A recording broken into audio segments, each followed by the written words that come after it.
Hi, welcome to the Roost. Today I'm going to give you just a quick tip on how to clean your stamps. I often get the question, what's the best way? And I really think that it's personal preference. There's several different ways that are all totally acceptable. I'll just show you how I usually do it.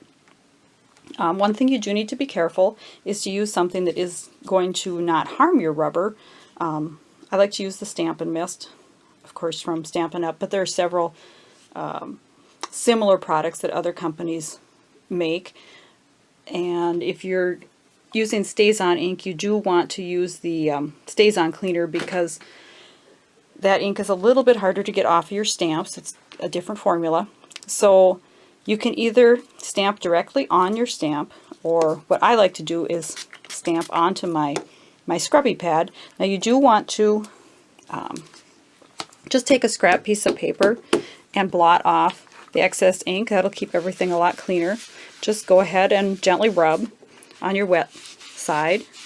Go ahead and rub on your dry side. And you can tell I have pets in here. And voila, it's clean. Now, if you don't have one of these scrubbies, another thing that you can do is go ahead and the same things, blot it off on your scrap piece of paper, and we all have plenty of scrap pieces of paper.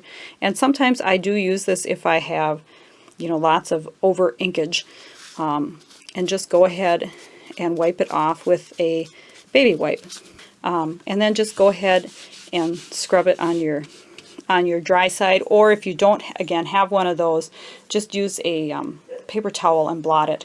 So that's how I clean my stamps, and I treat my clear mount and my polymer stamps the same way. You do have to be really careful not to scrub too hard sometimes, or the little buggers like to roll right off the block, but that's the only thing that I do. One last tip for your scrubby pad is do occasionally take it in your kitchen sink and rinse it out. You'll notice that as it starts to build up the ink colors in it, it won't clean your stamps as well. So, I tend to do it probably once a week or every other week. Just take it in, give it a quick rinse.